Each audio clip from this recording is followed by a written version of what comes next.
Bismillahirrahmanirrahim. Assalamualaikum warahmatullahi wabarakatuh. Alhamdulillahirabbil alamin. Wassalatu wassalamu ala asyrafil anbiya'i wal mursalin nabiyina Muhammadin wa ala alihi wa sahbihi. Asyhadu an la ilaha illallah wahdahu la syarika lah wa asyhadu anna Muhammadan abduhu wa rasuluh. Allahumma la ilma lana illa ma 'allamtana innaka antal alimul hakim. Amma ba'd. Baik, masal fi syarhi kitab Qaul Sarih, syarah kitab Tauhid, Syekh Abdurrahman bin Nasir As-Sa'di rahimahullah. Qala rahimahullah, masih dalam penjelasan terkait dengan tiga bab, an-nazar, isti'adzah dan istighatsah. Bahwa menyerahkan semuanya kepada selain Allah merupakan kesyirikan dan merupakan syirik akbar. Qala rahimahullah, wal farqu baina ad-du'a'i wal istighatsah anna ad-du'a 'amun fi kulli al-ahwali wal istighatsatu hiya doa lillahi fi halati syada'id. Ya, di sini beliau menjelaskan makna atof yang dilakukan oleh al-musannif rahimahullah, ayyastaghitha billah au yad'u ghairahu. Bahwa ini atof min bab atful am alal khas, mengatofkan sesuatu yang umum yaitu doa kepada sesuatu yang khusus yaitu istighatsah. Karena salah satu bentuk doa adalah apa? Adalah istighatsah. Kata beliau, perbedaan antara doa dan istighatsah adalah bahwa doa itu umum untuk semua keadaan. Doa apapun yang ingin kita minta kepada Allah dalam keadaan bagaimanapun, dalam keadaan lapang, dalam keadaan sempit, dalam keadaan aman, dalam keadaan terancam, ya, dalam keadaan ya bahagia atau dalam keadaan susah, itu semua kalau kita minta kepada Allah namanya doa. Namanya doa. Sementara istighatsah adalah doa dalam keadaan tertentu, yaitu dalam keadaan genting, fi halati syada'id. Ya, fa kullu dzalika yata'ayyanu ikhlasuhu lillahi wahdah. Semua itu, ya, semuanya yakni doa dan istighatsah yata'ayyan, wajib diikhlaskan hanya untuk Allah semata. Wa huwal mujibu li du'a'id da'in al-mufarriju li qurbatil makrubin. Dialah Allah yang mengabulkan semua doa orang-orang yang meminta, yang memberikan solusi jalan keluar bagi kesulitan orang-orang yang mengalami kesulitan. Wa man da'a ghairahu min nabiyyin aw malakin aw waliyyin aw ghairihim aw istaghatha bi ghairi llahi fima la yaqdiru alaihi illa Allah fa huwa musyrikun kafirun. Maka siapa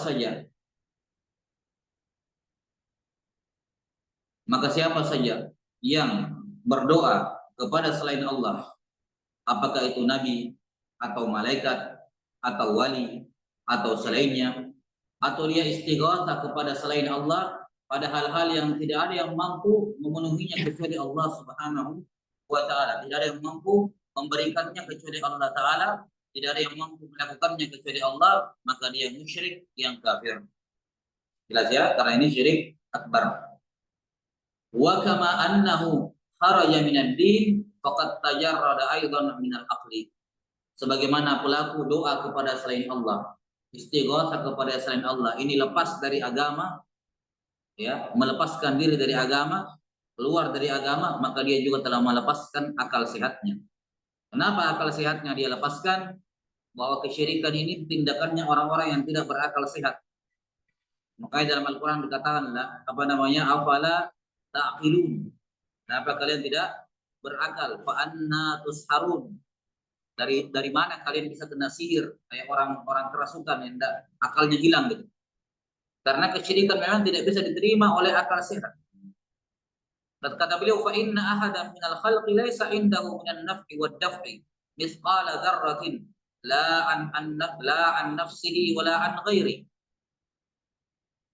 Karena tidak ada satupun makhluk yang memiliki manfaat dan mudarat di tangannya.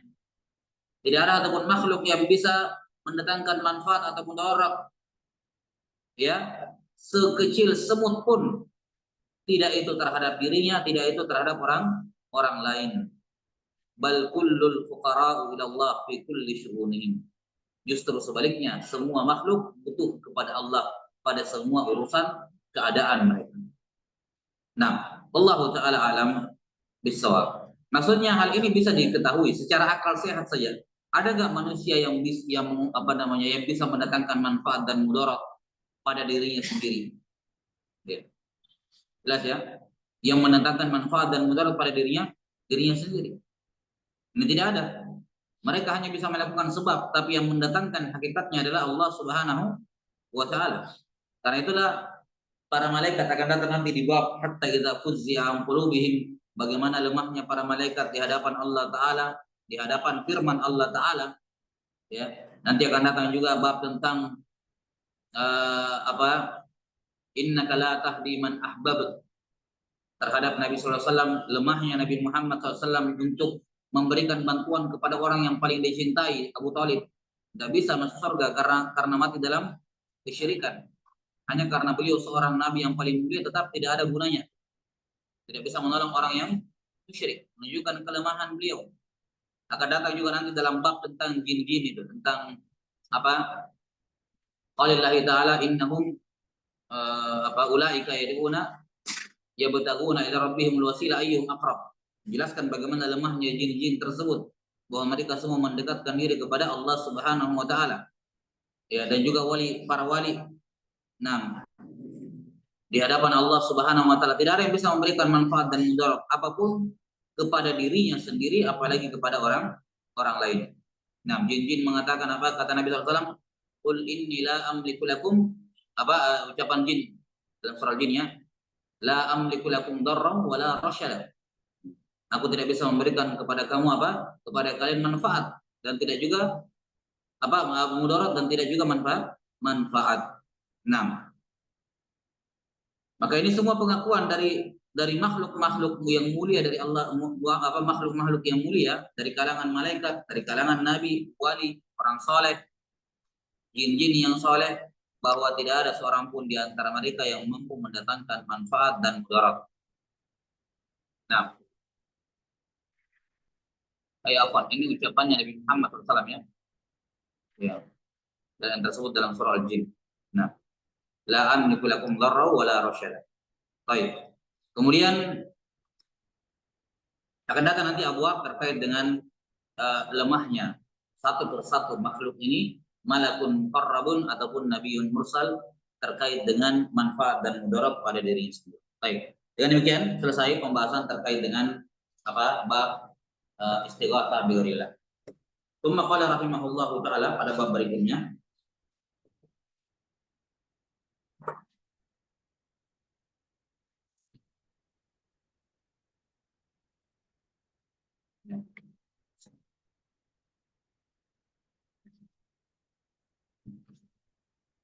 pada bab yang ke-15, bab qaulillahi ta'ala ayusyrikuna ma la yafshay'aw wa hum yuflaqun wa la yastati'una lahum nasra. Ya. Al-ayat. Sampai sini ayatnya. Apa yang disebutkan dalam musannif? Wala anfusuhum yansurun. Wala anfusahum yansurun.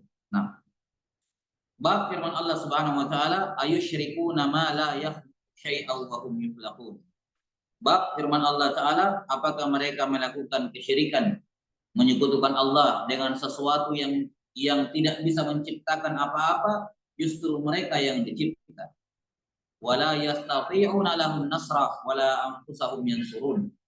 Nah, dan mereka ini tidak mampu memberikan pertolongan kepada orang-orang yang menyembahnya, bahkan mereka tidak mampu menolong diri mereka sendiri.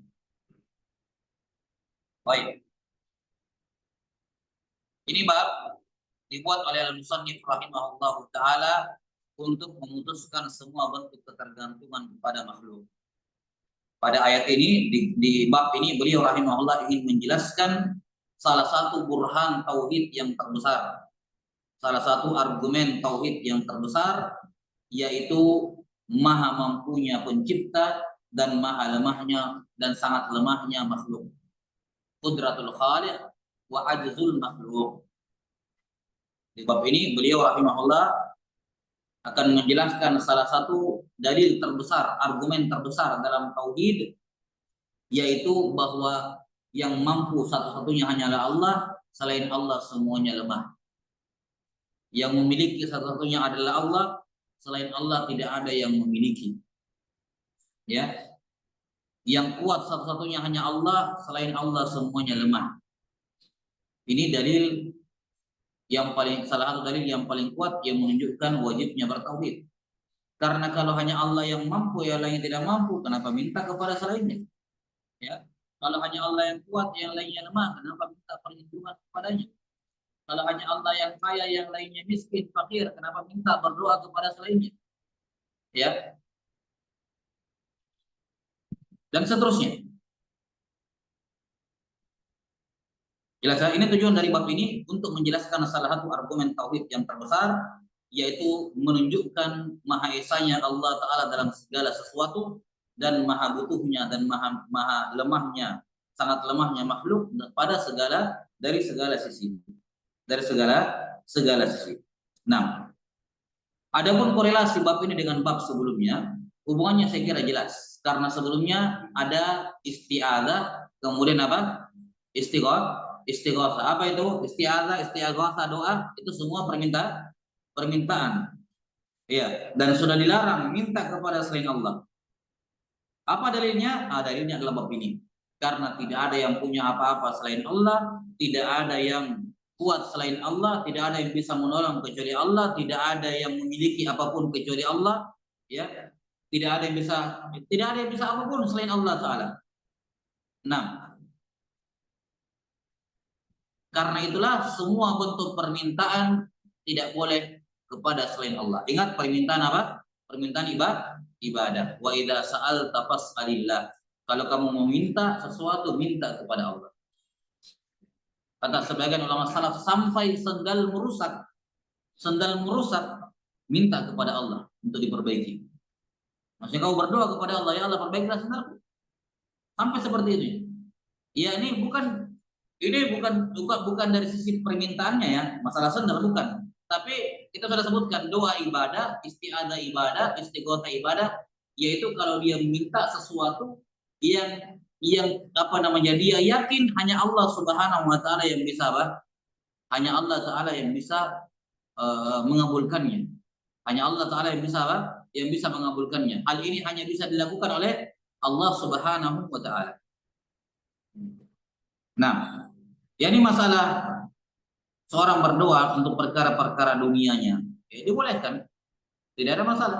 Minta kepada Allah Subhanahu wa taala, minta kepada selain Allah saja boleh dalam perkara-perkara yang bukan ibadah gitu ya.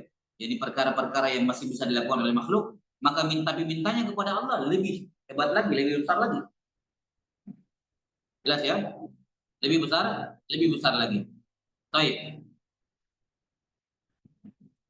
Ini hubungan bab ini dengan bab sebelumnya. Jadi di bab sebelumnya disebutkan tentang hukumnya larangan isti'adzah, istighatsah, doa kepada makhluk, maka di bab ini disebutkan dalilnya, argumennya.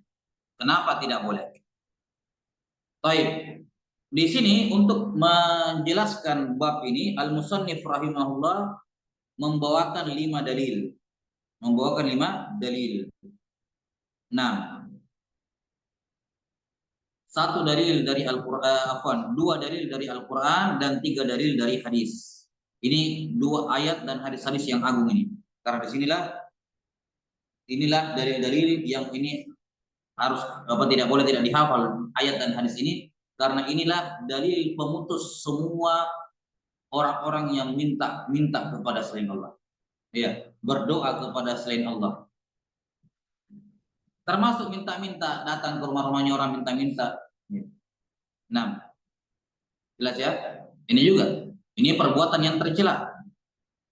Kalau dia memahami ayat-ayat ini, hadis-hadis ini, maka semua permintaannya hanya kepada Allah Subhanahu wa taala.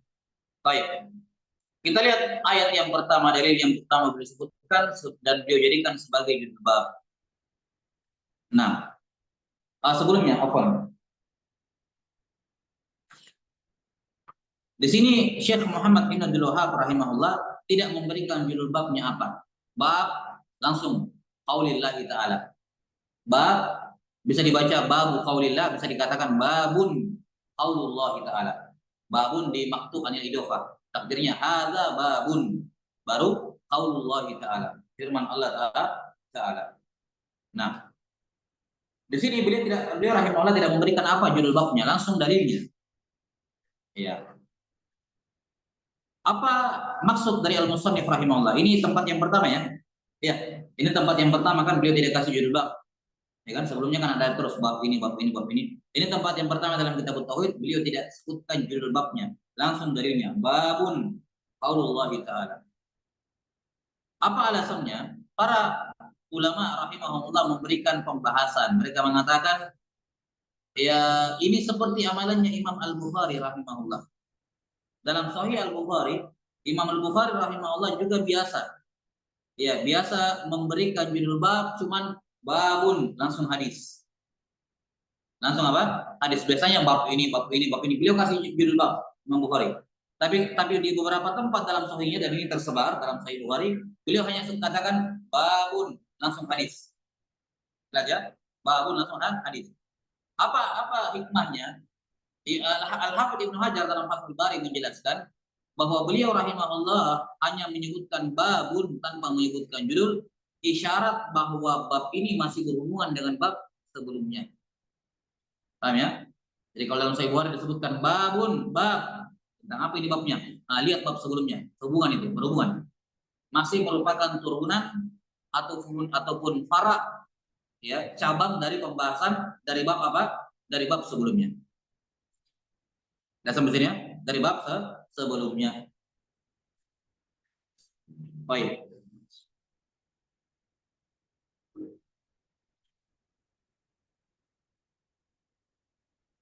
Maka sama seperti di sini, Syekh rahimahullah di kitab Tauhid, ketika boleh menyatakan babun langsung ayat, kata para ulama ini bab ini menunjukkan berhubungan dengan bab sebelumnya. Dan kita sudah sebutkan korelasinya, ya kan? Bahwa bab ini merupakan dalil dari bab sebelumnya.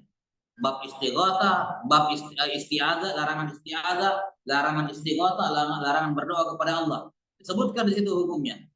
Nah, di bab ini disebutkan pada poin dalilnya. Kalau tadi kan di setiap bab itu kan dalilnya spesifik ya, tersendiri. Di sini argumen umum. Ya kan? Kalau di bab isti'adzah, larangan isti'adzah, dari larangan isti'adzah. Di bab istighatsah, larangan istighatsah, larangan doa. Nah, di sini ada argumen umumnya. Mencakup semuanya.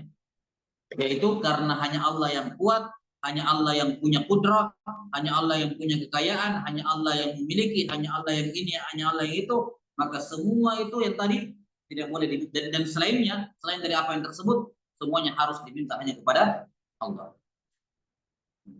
Sakit berdoa kepada Allah, minum obat, tapi minta sembuhnya kepada Allah, bukan kepada obat, bukan kepada dokter. Minta sembuhnya kepada Allah. Wa idza maridtu fa huwa yashfin. Kalau saya sakit, dia yang menyembuhkan saya, kata Nabi Ibrahim. Allah yang menyembuhkan saya. Maka seorang muwahhid, orang yang bertauhid, tetapi dokter, minum obat, tapi minta sembuhnya kepada Allah, bukan kepada yang lain. Ya kan? Dia bisa panggil orang, tolong bantu saya angkat meja ini. Tapi ketergantungan hatinya bukan kepada orang itu, tetap kepada Allah. Allah yang memberikan saya kekuatan, Allah yang memberikan dia kekuatan. Allah yang menggerakkan hatinya orang itu datang membantu saya. Kan begitu? Jadi ini semua hanya sekedar apa? Sekedar sebab. Nah, ketika misalnya dia mendapatkan keuntungan dari perdagangannya misalnya, dari pembelinya, dia anggap itu, dia yakin itu sebagai sebab. Yang memberikan sebenarnya adalah Allah. Makanya orang yang bertauhid melihat dengan mata hati mereka. Mereka tidak melihat dengan mata kepala. Dengan mata kepala uang datang dari orang tua, uang datang dari bosnya yang menggaji dia, uang datang dari pembeli. Tapi dengan mata hatinya dia bisa lihat itu dari Allah Ta'ala lewat orang itu. Allah yang memperjalankan itu uang sejak dia dicetak ya di bank negara ya, di bank Indonesia cetak, perjalankan Allah atur semuanya sampai ke tangannya sekarang. Itu dari Allah SWT. Sudah pindah dari tangannya ini, tangannya itu, mungkin sudah pernah keluar negeri, masuk lagi dalam negeri, mutar-mutar uang, akhirnya sampai ke tangannya. Itu semua Allah yang mengaturnya. Begitu orang bertauhid melihat. Maka semua ini diatur oleh Allah, tidak ada yang lepas dari pengaturan Allah. Kita mau apa? Ya, jelas ya. Kita mau apa? Kita mau berusaha untuk melakukan ini dan itu, kalau Allah tidak izinkan, tidak akan terjadi. Inilah apa namanya? Kekuatan kekuasaan kudrah Allah Subhanahu wa taala, sehingga tidak mungkin dan tidak boleh seorang itu minta kepada selain Allah Subhanahu wa taala. Baik. Ayat yang pertama qala rahimahullah qaulullah taala atau qaulillah taala, dua bacaannya, ayusyrikuna ma la yakhluqu syai'an wa hum yattaqun wa la yastati'una lahum nasra wa la anfusahum yansurun. Apakah mereka menyekutukan Allah dengan sesuatu yang tidak bisa mencipta, justru mereka yang dicipta? Nah, apakah mereka menyekutukan Allah dengan sesuatu yang tidak bisa menolong orang lain, apalagi dan juga tidak bisa menolong diri mereka sendiri? Baik, sisi pendalilan ayat ini jelas dari kedua ayatnya. Di sini pertanyaan ayusyirikun, apakah mereka menyekutukan Allah? Ini pertanyaan ingkar, istifham ingkari, untuk mengingkari perbuatan mereka. Nah,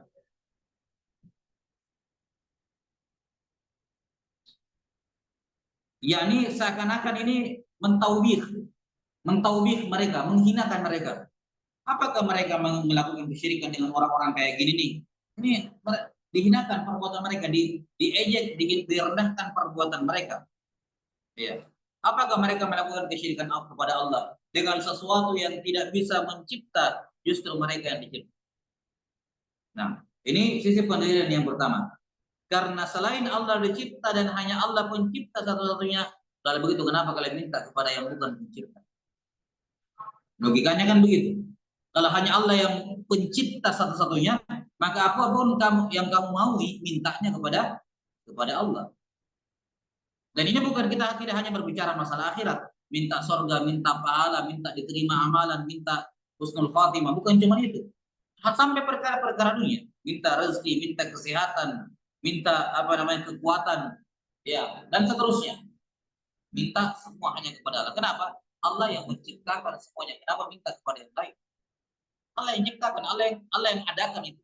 Kenapa minta kepada yang tidak mengadakan, menciptakan? Baik, ini sih pendalilan yang pertama.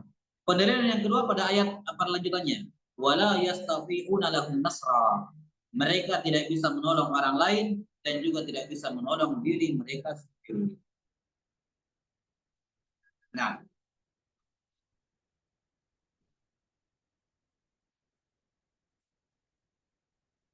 di sini Allah Subhanahu wa taala, ya, kalau dalam ilmu balaghahnya dikatakan itnab. Itnab itu memperpanjang kalimat padahal bisa diperingkas. Jadi kalau mau diringkas, kalau kita keluarkan konteks ayat ya, seandainya kalau misalnya dikatakan mereka tidak mampu menolong diri mereka sendiri, sudah cukup atau tidak? Sudah cukup kan? Yani seandainya Allah hanya bilang misalnya, ya, mereka tidak bisa menolong diri mereka sendiri, itu sudah selesai. Orang sudah bisa paham. Kalau diri mereka saja mereka tidak bisa tolong, apalagi orang lain, kan begitu. Sudah artinya langsung dinafikan yang paling rendah, apalagi yang paling tinggi. Dari mereka sendiri saya tidak bisa tolong, apalagi orang lain. Tapi di sini Allah Ta'ala menyebutkan, menjabarkan, tidak bisa menolong di orang lain, tidak bisa menolong diri mereka sendiri. Padahal kalau kita berbicara mengenai meringkas kalam ya, maka selayaknya kalau meringkas kalamnya, kalau di bahasa Arab, ya cukup dikatakan mereka tidak bisa menolong diri mereka sendiri. Dari situ sudah dipahami kalau diri mereka saja tidak bisa tolong, apalagi orang lain. Tidak perlu disebutkan itu tidak mampu menolong orang lain, tidak perlu disebutkan. Ini saja disebut tidak mampu menolong diri sendiri. Tapi di sini itnab ada hikmahnya. Ya, dalam ilmu balaghah ketika makom atau kalimat bisa dihasar, bisa bisa diringkas gitu ya. Nah, tapi kemudian dilakukan itnab itu karena ada faedah. Jelas ya? Salah satunya adalah untuk memperjelas dan memberikan tambahan penjelasan. Mereka selain Allah, kenapa mereka menyekutukan Allah dengan sesuatu yang mereka tidak bisa menolong orang lain? Mungkin muncul pertanyaan, mungkin orang lain. Kalau dari mereka sendiri siapa tahu bisa, wala anfusahum yansurun. Mereka juga tidak bisa. Kan begitu, itu tujuannya. Jelas sampai sini? Jadi untuk memutuskan semua argumen dibawakan ihtimalat dan Allah nafikan semuanya. Mereka tidak bisa memberikan pertolongan kepada yang menyembahnya. Kalau seperti itu mungkin ada yang bertanya, bagaimana dengan diri mereka sendiri? Maka Allah katakan wala anfusahum yansurun. Mereka juga tidak mampu menolong diri mereka sendiri. Nah, jelas ya? Baik. Ketika Allah akan datang nanti di bab, ya, ketika Allah Taala berfirman semua malaikat tunduk ketakutan, tidak ada yang mendengarkan dengan baik firman Allah kecuali Jibril. Hanya Jibril yang mendengar firman Allah. Yang lainnya bukan karena tidak perhatian, karena saking takutnya tunduknya, sehingga tidak fokus mendengarkan, tunduk takut saja. Malaikat, ya kan? Nabi Muhammad SAW berdarah-darah, hampir meninggal, tidak bisa menolong diri sendiri. Tidak bisa menolong diri sendiri. Ketika para penghafal Quran dibunuh, 40 orang itu, ya, Nabi SAW mendoakan di kunut subuh, Allahumma al'an fulanan wa fulanan, ya Allah laknat si fulan, si fulan, si fulan. Ya, apa kata Allah Ta'ala? Turun ayat menegur. Laisa laka minal amri syai'. Kamu wahai Muhammad tidak ada urusan sama itu. Beliau tidak bisa menolong diri sendiri. Apalagi selain keduanya. Nah, maka sini pendiriannya jelas ya. Dua ayat yang dibawakan, dua-duanya merupakan wajib syahid. Nah, menunjukkan bahwa Allah pencipta satu-satunya dan Allah maha mampu sendirinya yang bisa menolong. Ayat yang kedua, wa qawlihi walladzina tad'una min dunihi ma yamlikuna min qitmir wa in tad'uhum la yasma'u du'aakum walau sami'u mastajabu lakum wa yawmal qiyamati yakfuruna bi syirkikum wa la yunabbi'uka mithlu khabir. Baik. Jadi beliau meringkas al-ayat. Wa illa ini lanjutan ayat yang penting. Baik. Allah telah berfirman, "Walladzina tad'una min duni." Allah menyingkap hakikatnya. Siapa yang bersembah selain Allah? Siapapun. Mau nabi, mau malaikat, mau wali, mau jin-jin, ya, yang kafir ataupun yang Islam. Semua yang kalian berdoa kepada semua mereka-mereka yang kalian berdoa kepada selain Allah, ma yamlikuna min qitmir. Mereka tidak memiliki apapun walaupun seperti qitmir. Apa itu qitmir? Hah? Hah? Apa kurma?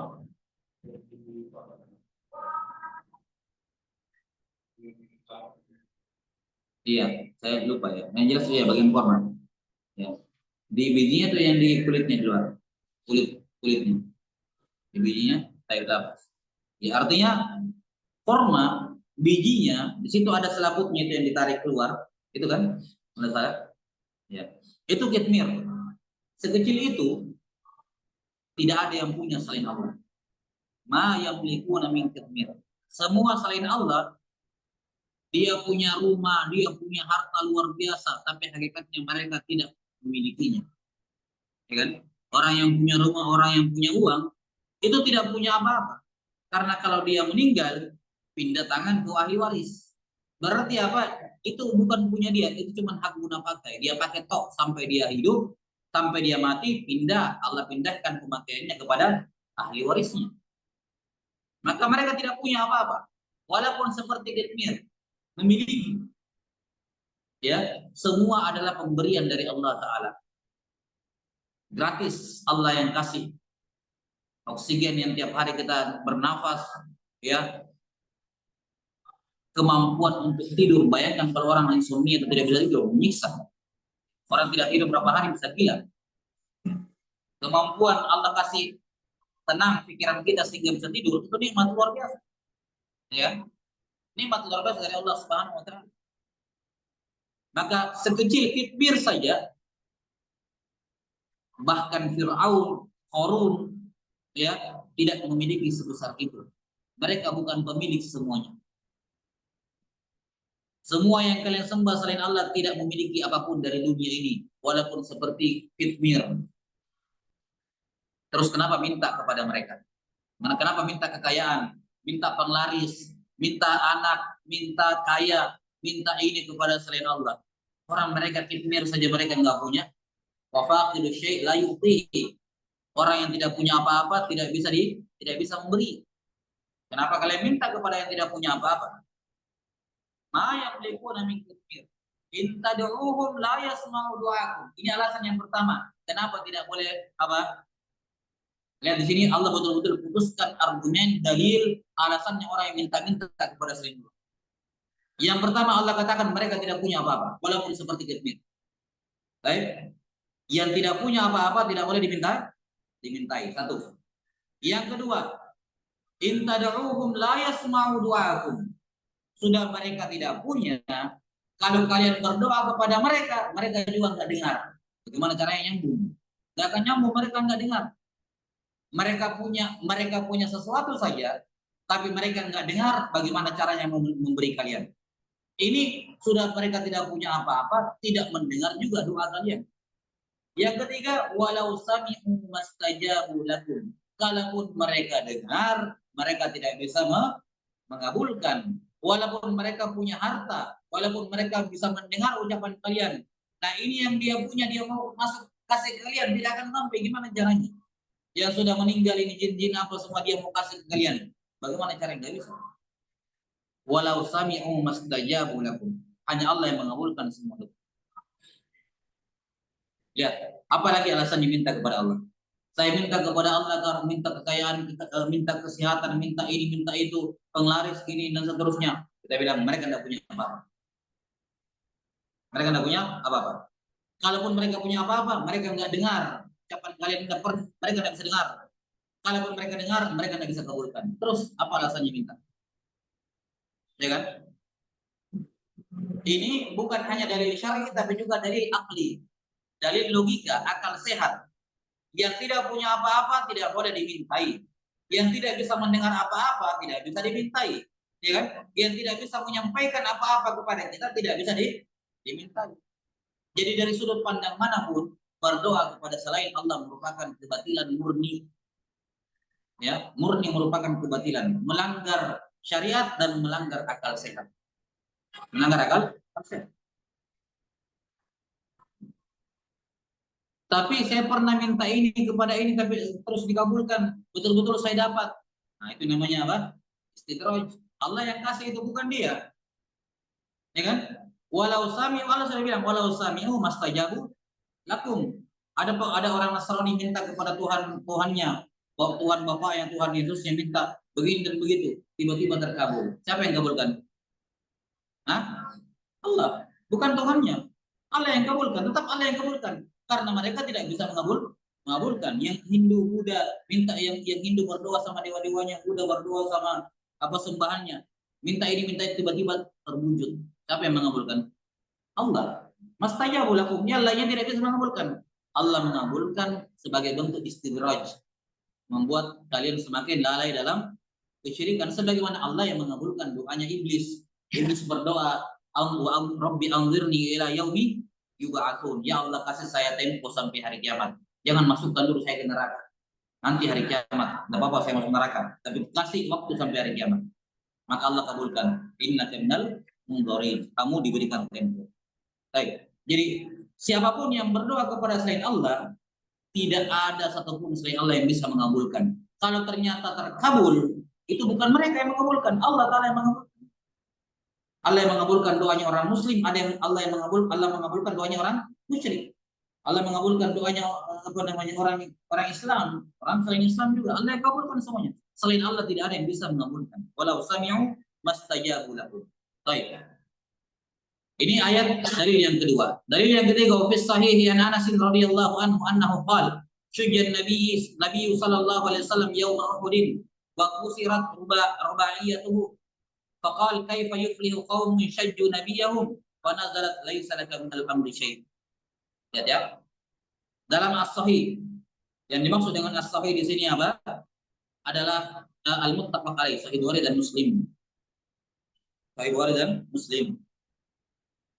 Dari Anas bin Malik radhiyallahu anhu, beliau bercerita, Nabi SAW pernah terluka pada perang Uhud. Ini perang satu-satunya perang dari belasan perang yang dilakukan oleh Nabi SAW. Satu-satunya perang di mana orang musyrik bisa sampai ke tubuhnya Nabi SAW. Di perang lain tidak bisa sampai.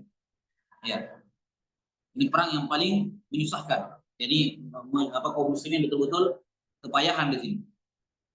Baik. Maka Nabi SAW terluka pada perang Uhud dan patah rubaiyah itu. Apa namanya? Ini tangan beliau, bahu. Ya.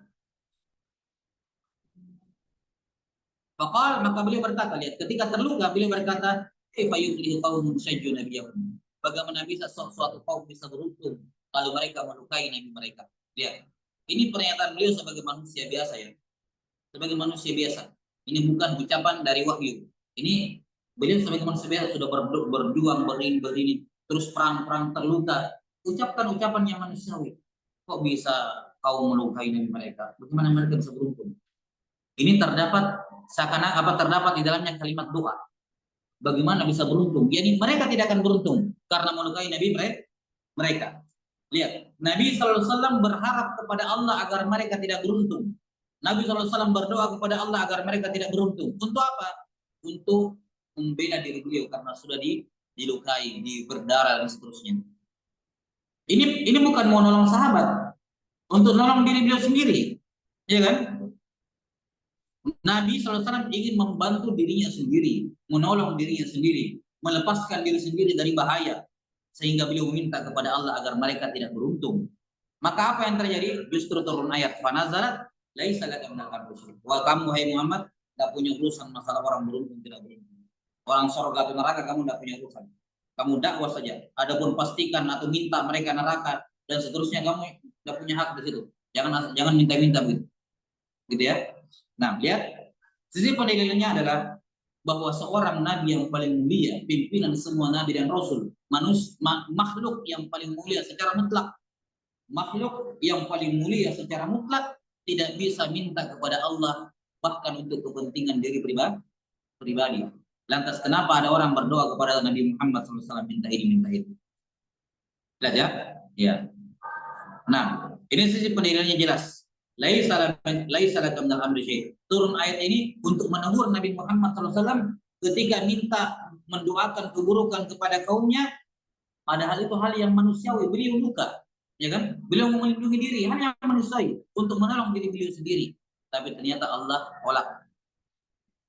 Maka kalau Nabi Muhammad SAW tidak bisa melindungi diri beliau sendiri, beliau luka-luka sampai berdarah hampir mati, ya, bahkan minta kepada Allah agar kaumnya tidak beruntung, Allah tidak kabulkan juga untuk menolong diri sendiri, apalagi mau melindungi dan menolong umatnya. Tidak bisa sama sekali. Maka jangan minta kepada siapapun kecuali kepada Allah. Jangan minta kepada Nabi Sallallahu Alaihi Wasallam. Baik. Dalil yang keempat. Wa fihi an Ibnu Umar radhiyallahu anhu annahu sami'a Rasulullah sallallahu alaihi wasallam yaqul idza rafa'a ra'sahu min ar-ruku' fi raq'atil akhirah. Atau cukup dulu sekira. Ini langsung komat dulu ya. Nah, nanti kita lanjutkan insyaallah taala. Nakfi bihadzal qadar. Sallallahu ala nabiyyina Muhammadin wa ala alihi wasallam. Alhamdulillahirabbil alamin. Assalamualaikum.